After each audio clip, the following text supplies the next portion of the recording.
Frumoși mei Capricorni, bine ați venit, dragii mei! Astăzi facem etalarea generală pentru luna iunie, valabilă, bineînțeles, pentru toți cei care aveți soare, lună, ascendent sau Venus în Capricorn. Așa cum v-am anunțat în ultimul material că vom face anumite schimbări, m-am hotărât să mă întorc la tehnica crucea celtică, pentru că dă foarte multe informații, doar că va trebui să alegeți voi mesajele unde vi se potrivesc, da? Că pentru unii dintre voi poate să rezoneze în partea de relații, pentru alții dintre voi în partea materială. Am renunțat la a mai detalia atât de tare și am renunțat la secțiunea sănătate în totalitate. De ce? Pentru că întotdeauna a ridicat polemici și prefer să nu mai vorbesc decât dacă, bineînțeles, există anumite amănunte care mi-atrag foarte tare atenția. De exemplu, la Fecioară mi-a atras foarte mult atenția zona sănătății sau, mă rog, probleme într-un fel sau altul și am vorbit despre. Însă, de acum înainte nu vom mai vorbi despre sănătate, îmi pare rău. În schimb, am hotărât să scot două cărți în plus în această etalare care să ne arate provocarea și surpriza lunii, bineînțeles. Bun, acestea fiind spuse, nu mai pierdem timpul, trecem la treabă, tăiem cărțile și le așezăm pe dos ca să nu le vedem până când nu le luăm una câte una. Bun. Energia ta, 6 de monede, o energie echilibrată, o energie corectă, aș spune, o energie nu neapărat generoasă, atenție, poate pentru unii dintre voi, însă aici este vorba despre generozitatea către ce merită și ce nu merită. Aici e vorba despre corectitudine mai mult decât despre generozitate, aș spune. Bun, hai să vedem situația. Roata norocului, schimbări în viața Capricornilor, poate că tu ești pus pe schimbare sau poate că ești deschis către a schimba cumva macazul, ritmul în viața ta. Poate că te-ai hotărât să o iei pe altă rută, nu vezi așa ca mine, mi se potrivește destul de bine această energie. Așadar, hai să vedem cu ce vine, ce schimbări apar în viața Capricornilor în luna iunie.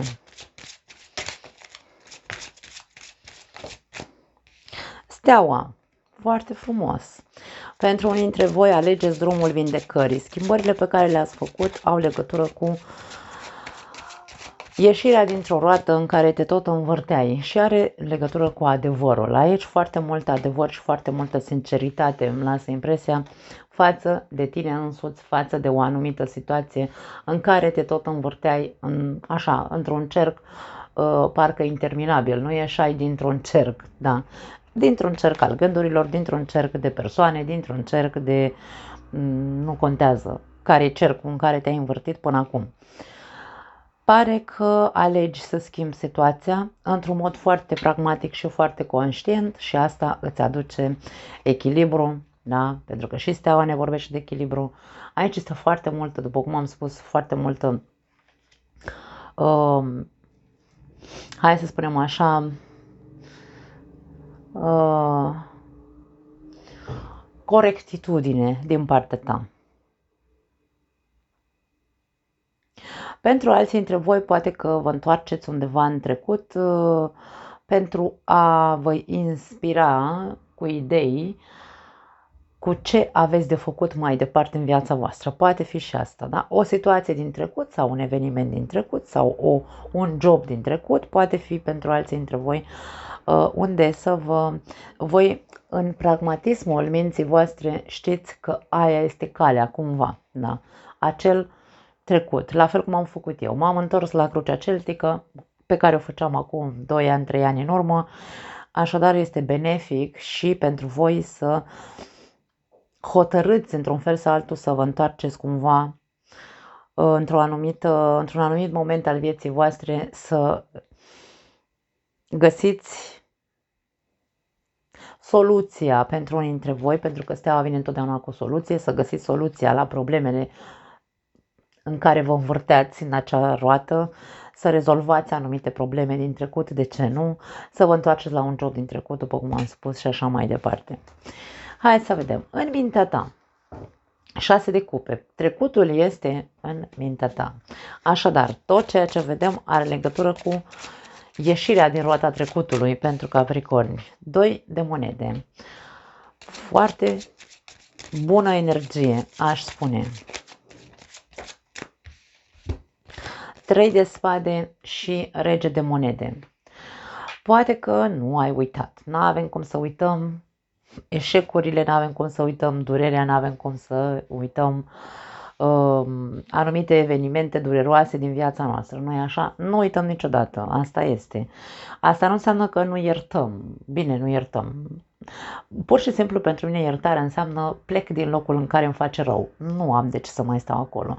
Și aici ca și cum tu în mintea ta evaluezi cât de mult rău ți-a făcut acest trecut, cât de mult rău ți-au făcut acele evenimente din trecut și probabil că acum începi într-un mod foarte realist să faci o triere sau să faci, da, de ce nu, și triere între persoanele din trecutul tău care ți-au făcut rău, triere în proiectele tale, triere într-un mod foarte, foarte realist. Capricornul este foarte împământat, cu picioarele pe pământ, pragmatic, știe care-i calea, calea eliberării pentru el. Foarte frumos, îmi place ce văd. În subconștient, 8 de spade. Mai există un blocaj, aș spune, undeva. Hai să vedem. 10 de cupe. Poate are legătură cu familia pentru unii dintre voi sau pur și simplu cu, uite, cu iubirea. Ar putea să fie pentru alții dintre voi. Am un blocaj când vine vorba de căsătorie, am un blocaj când vine vorba de a îmi întemeia o familie. Cumva așa mă panichez. Nu știu dacă neapărat intri în panică, însă e un fel de reticență să mă mai apropii de persoane care să-mi dea cumva o speranță de, nu știu, de a forma o familie. Mai ai de rezolvat. Din punct de vedere subconștient, încă mai există evenimente dureroase în ceea ce privește iubirea, poate, de a spun. Mai sunt niște lucruri de rezolvat. Ar trebui să acționezi. Regele de bâte nu este acțiune, însă este cumva, hai să zicem așa, un lider, da? El hotărăște și ar trebui să hotărăști să-ți rezolvi această problemă, acest blocaj subconștient care nu te lasă. De ce nu? Poate, de ce nu? Nu te lasă să te vindeci în totalitate, nu te lasă să îți găsești un partener de viață cu care să fii fericit.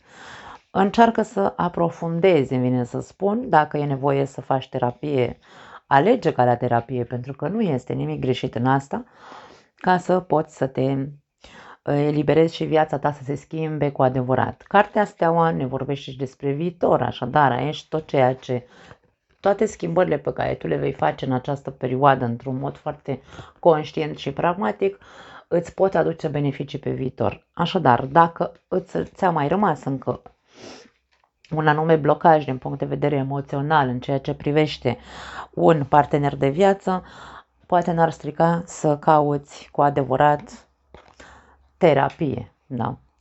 În trecut, paj de bâte. Pajul de bâte, pajii în general sunt mesageri. Hai să vedem la ce se referă întâi și apoi vom povesti. Cavaler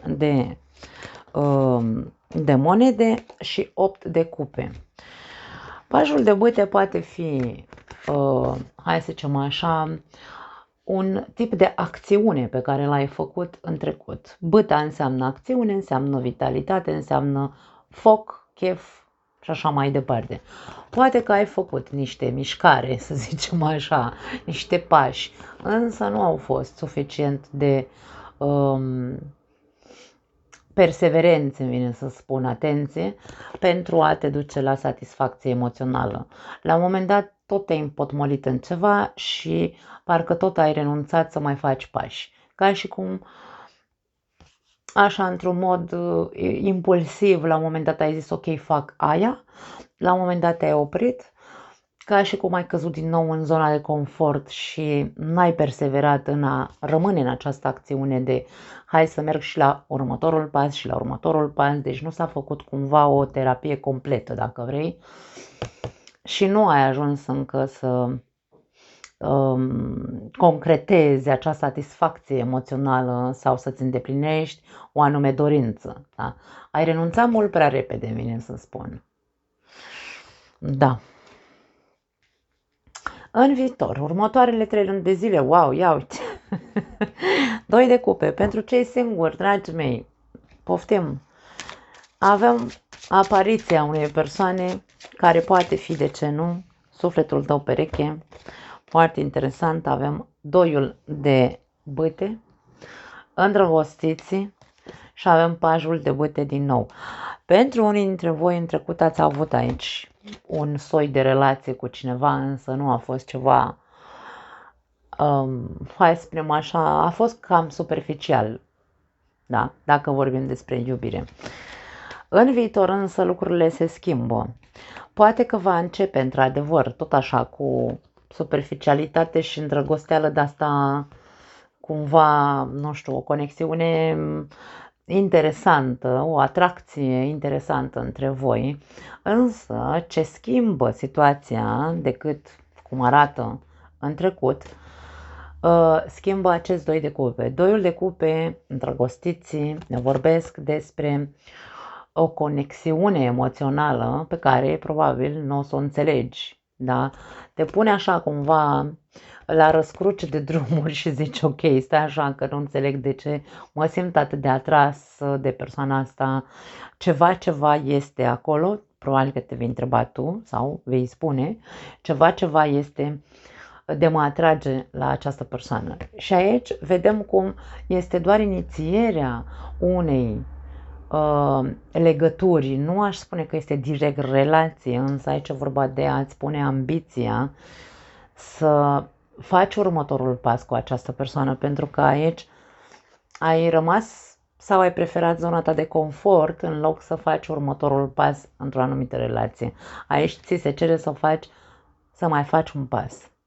Să te deschizi, să faci planuri cu respectiva persoană, să priviți împreună în viitor, da? Deci aici energiile se schimbă. Asta este ceea ce, într-un fel sau altul, să zicem că ți se cere. Da? În cazul în care nu vorbim despre iubire, putem să vorbim despre un contract. Contracte, asocieri pentru alții dintre voi, planuri de viitor, proiecte care să vă deschidă noi orizonturi aici, cu 2 de bâte. Depinde cât ești de ambițios să acționezi sau ambițios în acțiunile tale, dacă vrei. Foarte interesant. Bun, provocarea. Azi de cupe, ești provocat din punct de vedere emoțional. Nu mai scapi de data asta, Capricornule. Așa că, hai să vedem. Regina de monede, foarte frumos.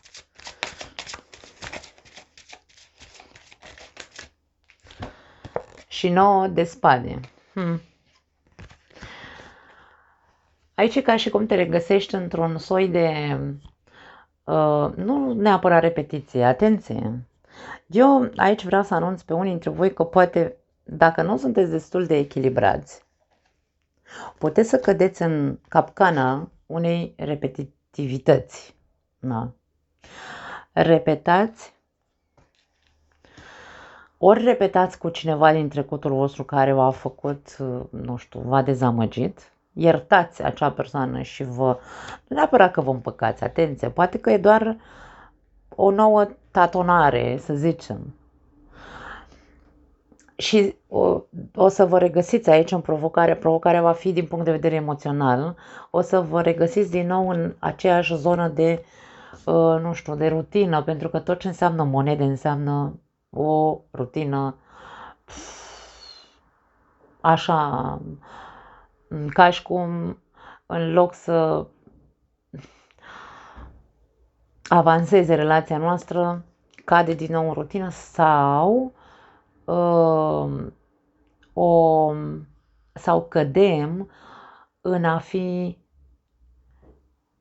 părinți unul pentru celălalt, o relație părintească sau prietenească, dacă vrei, da? Decât să fie o relație de cuplu cu adevărat. Și aici, dacă provocarea vine din punct de vedere emoțional, tu trebuie să conștientizezi că e inevitabil să nu ajungem în zona de confort. Deci asta este, vă zic, și din proprie experiență și din toate poveștile pe care le aud și credeți-mă că sunt multe. Aici vorbim despre foarte multe persoane, probabil, care consideră că nu ar trebui să se intre, să se ajungă la zona de confort sau la un soi de prietenie. Este foarte important să fii prieten cu partenerul de viață. Nu știu de ce pe tine te sperie atât de tare asta. Ești un semn de pământ, cauți stabilitate, construcție, structură și așa mai departe.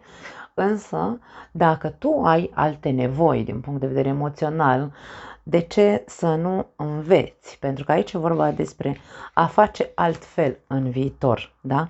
A ieși dintr-un soi de cerc vicios și în loc să mai faci cum ai făcut în trecut, să pleci sau să părăsești sau să intri tu așa într-o energie de plictiseală și să nu vrei să treci la următorul nivel, aici e ca și cum ți se cere următorul pas. Nu te împotmoli, îmi vine să spun, și nu exagera în primul moment în care se instalează rutina sau zona de confort. Provocarea este pe acolo. Pentru alții dintre voi provocarea este să fiți voi mai calzi. Mai calzi nu în sensul de, cum se zice, din punct de vedere emoțional, să fiți așa foarte sufocanți. Nu.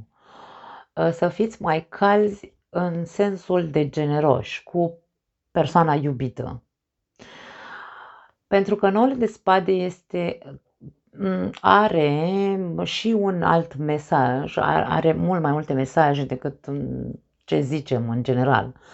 Și noul de spade poate fi faptul că facem din țânțar armăsar în anumite momente, când e vorba despre iubire. Și atunci, dacă ești provocat din punct de vedere emoțional, să fii mai, nu știu, mai împăciuitor, să fii mai cald, mai generos, mai atent cu partenerul de viață și așa mai departe, sau cu partenerul pe care îl vei găsi, să îți vindeci într-un fel sau altul problemele din alte relații pe care tu le-ai avut și au fost relații, nu știu, dezamăgitoare, să zicem așa, ca să poți să trăiești o iubire sănătoasă aici. Da? Doar despre asta e vorba. Foarte, foarte frumoasă e talarea voastră. Hai să vedem. Surpriza. Nebunul. Un nou început. O nouă viață. Foarte frumos. Hai să vedem. Ok, a sărit. Ia uite ce a sărit soarele. Dragii mei Capricorni. Și 8 de bâte. Deci ca și cum totul, viața vrea să te ducă cumva în punctul în care să o iei de la zero, să te deschizi către a fi mai comunicativ. Ambele cărți înseamnă comunicare, nebunul înseamnă curaj, înseamnă îmi dau oportunitatea, e ca și cum dacă viața vrea să te surprindă cumva, să te facă să vezi, că de aia se pune lumină când apare soarele, să te facă să vezi că meriți să-ți mai dai o șansă, tu, ție, da? Să-ți dai o șansă în această viață, să o iei total de la zero. Deschis, cu curaj, riscă-te, dă-ți voie, deschide-te către iubire, către comunicare, către, de ce nu, să fii mai, să îndrăznești, că de aia înseamnă curaj nebunul, să îndrăznești, să fii mai, nu știu dacă tu pe is neapărat, pentru unii dintre voi poate că da. Da, să fii un pic mai așa cu vână, să te exprimi, pentru că aici e vorba despre ok, comunicare și cumva, hai să zicem, comunicare din suflet, cu căldură. Atunci când mă risc, îmi dau voie, ok, poate mi-e frică la un moment dat, că știu ce am trăit în trecut, poate nu mi-a fost ușor pe plan amoros, însă nu înseamnă că trebuie să rămâi în cușcă, da? Deschide-te. Surpriza, viața vrea să-ți dea o surpriză, nu cred că vine o surpriză de nicăieri, pentru că aici avem numărul 0, aici ca și cum surpriza este ai oportunitatea să te deschizi către succes, către expansiune, către fericire, către o nouă viață. Alege acest lucru. Ok, cam asta simt să vă transmit. Pot veni mesaje pozitive către tine, care să te umple de energie, care să-ți dea acel curaj și deschidere către o nouă cale, o nouă viață. Foarte frumos. Concluzia. Cavaler de bâte. Cavalerul de bâte înseamnă acțiune în principiu. Curaj și acțiune din nou, da? Hai să vedem, ia uite, 2 de cupe, deci dragii mei, la voi se repetă, dacă se repetă 2 de cupe, ați spus-o, și azi de monede. Aici e vorba doar de a fi curajos, să accepti, acceptă această persoană care va apărea în următoarele 3 luni în viața ta, pentru că aici vorbim despre o relație serioasă, chiar dacă pare că începe ca o aventură, atenție, dacă tu devii mai tupeist, cum ar veni, și mai deschis și mai îndrăzneț, așa, să fii vulnerabil, de ce nu? Din punct de vedere emoțional, ai toate șansele să construiești o relație extrem de frumoasă și sănătoasă cu această persoană, care este cu o conotație de conexiune profundă între voi doi. Nu-mi place foarte tare să vorbesc despre suflete pereche, pentru că nu sunt înțelese, da, energiile sufletelor pereche. Sufletele pereche nu înseamnă că vom trăi fericiți până la adânci bătrâneți. Nu, vom trece prin tot felul de lucruri. Iubirea nu este doar flow, așa, doar vai, toată viața suntem fericiți și frumos. Nu, viața nu e doar despre asta, viața e cu de toate. Așadar, în loc să stăm să ne batem capul și să fugim, să rămânem încarcerați în propria noastră închisoare mentală în care refuz în totalitate să mă mai apropii de cineva sau să mă mai gândesc că o să am eu vreodată familie fericită, e bine, da, vei avea, deschide-te, fii mai tupeist, dă-ți oportunități, pentru că ai toate șansele să construiești. Chiar dacă, insist, chiar dacă pare că e doar o aventură la început. Pentru că așa va începe această relație. Nu va începe ca... Da, așa, că uite acum vă arăt combinațiile ca să vedeți comparația. Să vedeți comparația, n-a sunat în românește corect. Să faceți comparație. Asta e concluzia. 2 de cupe, cavaler de bâte, as de monede și aici avem următoarele 3 luni de zile. Era această combinație. 2 de cupe îndrăgostiții, 2 de bâte, da? Tot se insistă pe 2, 2 aici, 2 aici, 2 aici și avem pajul de bâte. Pajul de bâte este inițierea relației. Cu cavalerul de bâte avem o altă etapă, deci e ca și cum mai urci o scară, ceea ce în trecut nu ai făcut, da? Aici mergi la o altă etapă cu această persoană și vei vedea acum încet ceea ce începe pur și simplu ca o aventură se va construi, pentru că sunteți persoane potrivite unul pentru celălalt. Așa că frumoasă povestea voastră și frumoasă această etalare. Hai să vedem. Scoatem un mesaj final de aici din acest oracol și apoi vom scoate din celălalt set de oracol. Vreau să văd 2 mesaje finale pentru voi. Mesaje sau sfaturi, nu contează, vom vedea cam cum le putem interpreta. Bun, avem unul, hai să-l scoatem și pe celălalt.